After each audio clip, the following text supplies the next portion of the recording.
আসসালামু আলাইকুম everyone, welcome back to my channel Ruma cooking house.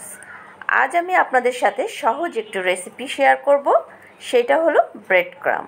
সাধারণত স্ন্যাক্স খাবার তৈরিতে আমাদের খুবই দরকারি একটি উপকরণ ব্রেড ক্রাম। বাজারে নানা রকম ব্রেড ক্রাম কিনতে পাওয়া যায়, তবে বাজারের থেকেও অনেক কম খরচে আপনারা স্বাস্থ্যসম্মত উপায়ে বাসায় তৈরি করে ফেলতে পারেন এই ব্রেড ক্রাম। আজ আমি দুই ধরনের ব্রেড ক্রাম তৈরি করে দেখাবো। একটা হচ্ছে নর্মাল ব্রেড ক্রাম আর একটা হচ্ছে মশলাদার ব্রেড ক্রাম। আজকের রেসিপিটা যদি আপনাদের কাছে ভালো লেগে থাকে তাহলে অবশ্যই আমার চ্যানেলটি সাবস্ক্রাইব করতে একদম ভুলবেন না। আর যারা আমার চ্যানেলটি সাবস্ক্রাইব করেছেন তাদেরকে অসংখ্য ধন্যবাদ জানাই।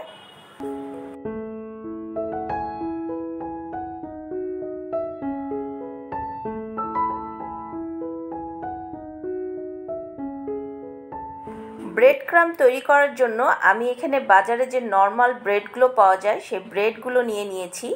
আমি এখানে 8 পিস করে 16 পিস ব্রেড নিয়েছি।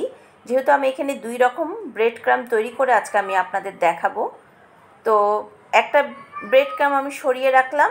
আর যে ব্রেড ক্রামটা এখন আমি আপনাদের তৈরি করে দেখাবো তার জন্য আমি যে ব্রেডগুলো নিয়েছি, এই ব্রেডগুলোর পাশের যে লাল অংশগুলো আছে এগুলো আমি কেটে আলাদা করে ফেলছি।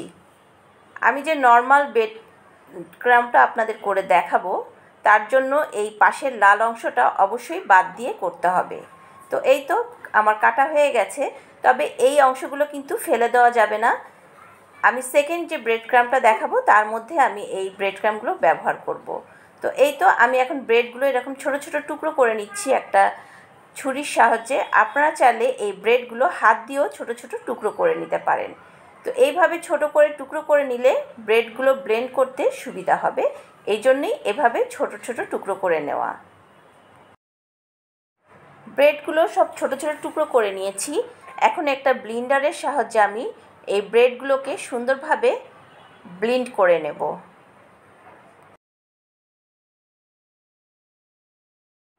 দেখুন আমি কত সুন্দরভাবে ব্রেডগুলো এভাবে ব্লেন্ড করে নিয়েছি।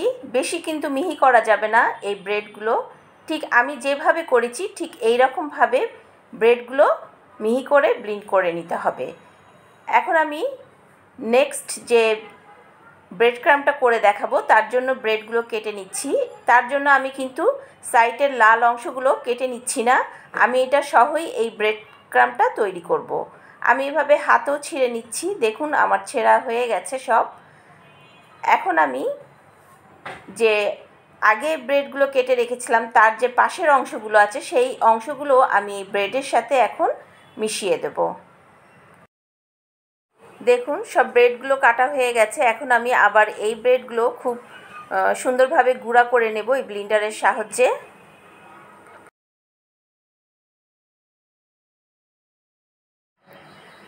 দেখুন এগুলো আমার ব্লেন্ড করা হয়ে গেছে। আমি কত মিহি করে এই ব্রেডগুলো ব্লেন্ড করে নিয়েছি, আপনাদের আমি ঢেলে দেখাচ্ছি। দুইটা দুই রকম কালারের হয়েছে, এটা একটু লালচে টাইপের হয়েছে, আর প্রথম যেটা আমি গুঁড়া করে নিয়েছিলাম সেটা হচ্ছে একটু সাদা। দেখুন দুটো আমার রেডি। এখন আমি চলে যাব এগুলোকে ভাজতে। তো ভাজার জন্য আমি আরেকটু প্রসেস করব, যেহেতু দুই রকম ব্রেড ক্রাম আপনাদের করে দেখাবো। তো এই যেটা হচ্ছে লাল অংশ সহ গুঁড়া করে নিয়েছিলাম সেই ব্রেডটার উপরে আমি অরেঞ্জ ফুড কালার মিশিয়ে দিলাম হাফ চা চামচের মতো। আপনারা চাইলে যে যেমন কালার পছন্দ করেন, বেশি যদি অরেঞ্জ পছন্দ করেন তো আরও বেশি মেশাতে পারেন। আর আপনারা চাইলে এখানে হলুদ কালারও করতে পারেন, লাল কালারও করতে পারেন আপনাদের পছন্দ অনুযায়ী। আর দিয়ে দিচ্ছি এর মধ্যে একটু লবণ, আর দিয়ে দিচ্ছি এখানে হাফ চা চামচের মতো মরিচের গুঁড়া। যেহেতু এটা একটু স্পাইসি ব্রেড ক্রাম হবে যার কারণে আমার এই মশলাগুলো দেওয়া। তো এখানে দিয়ে দিচ্ছি আমি সাদা গোলমরিচের গুঁড়া হাফ চা চামচ। এই তো এখন আমি এই মশলাগুলো ব্রেড ক্রামের সাথে খুব ভালোভাবে মিক্সড করে নেব। চুলোয় আমি একটা ফ্রাই প্যান বসিয়ে দিয়েছি। এখন আমি অরেঞ্জ কালারের ব্রেড ক্রামটা আগে ভেজে নেব, তাই আমি চুলোতে এই হাঁড়ির মধ্যে সব ব্রেড ক্রামগুলো দিয়ে দিচ্ছি। এখন চুলোটা কিন্তু মিডিয়াম টু লোতে রেখে আমাকে এই ব্রেড ক্রামগুলো অনবরত নেড়ে ভেজে নিতে হবে, নাহলে তলায় কিন্তু ধরে যাবে। তো দেখুন আমি ভাজতে ভাজতে যখন 5 থেকে 6 মিনিট হয়ে যাবে তখন মনে করবেন আপনার ব্রেড ক্রাম্বগুলো ভাজা হয়ে গেছে। খুব সুন্দর একটা স্মেল বের হচ্ছে আর খুব মুচমুচে টাইপ হয়ে যাচ্ছে। আমি আপনাদের হাতে নিয়ে দেখালাম। তো এই তো আমার অরেঞ্জ কালারের ব্রেড ক্রাম্বগুলো ভাজা হয়ে গেছে। আমি একটা ট্রের মধ্যে নিয়ে নিলাম। এখন এটা ঠান্ডা হওয়া পর্যন্ত ওয়েট করতে হবে। এখন আমি ভেজে নেব সাদা ব্রেড ক্রাম্বগুলো। এর মধ্যে আমি কোনো মশলা অ্যাড করিনি, এটা নর্মাল একটা ব্রেড ক্রাম্ব।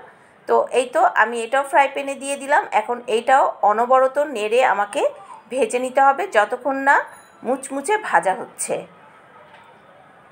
অবশ্যই খেয়াল করতে হবে যেন মিডিয়াম টু লোতেই চুলোর ফ্লেমটা থাকে। দেখুন অনবরত নাড়তে নাড়তে আমি প্রায় 5 থেকে 6 মিনিট মতো এই ব্রেড ক্রাম্বটা ভেজে নিয়েছি। আর আমার এই ব্রেড ক্রাম্বটা মোটামুটি ভাজা হয়েই গেছে। আমি আপনাদের হাতে নিয়ে দেখাচ্ছি, দেখুন কতটা মুচমুচে হয়েছে। এখন আমি এই ব্রেড ক্রাম্বগুলো একটি প্লেটের মধ্যে সব ঢেলে নিচ্ছি। অবশ্যই ভাজার সাথে সাথেই একটা ঠান্ডা প্লেটে ঢেলে নিতে হবে, নাহলে কিন্তু লাল হয়ে যাবে এই ব্রেড ক্রাম্বগুলো। এই তো আমার ব্রেড ক্রাম্বগুলো ভাজা হয়ে গেছে। যে কোনো স্ন্যাক্স খাবারের ওপরের কোট দেওয়ার জন্য এই ব্রেড ক্রাম্বগুলো কিন্তু খুবই দরকার লাগে। তো আজকে আমার এই রেসিপিটা আপনাদের কাছে কেমন লাগলো অবশ্যই তা কমেন্ট করে জানাবেন, এবং ভালো লাগলে ফ্রেন্ডস এবং ফ্যামিলির মাঝে শেয়ার করতে কিন্তু একদম ভুলবেন না। এই ব্রেড ক্রাম্বগুলো এয়ারটাইট বক্সে ভরে 1 বছর পর্যন্ত নর্মাল ফ্রিজে রেখে সংরক্ষণ করে নিতে পারেন। আজকের মতো বিদায় নিচ্ছি। আগামী দিনের নতুন রেসিপি দেখার আমন্ত্রণ জানাচ্ছি সবাইকে। সবাই অনেক ভালো থাকবেন আর আমার জন্য অনেক অনেক দোয়া করবেন। আসসালামু আলাইকুম, আল্লাহ হাফেজ।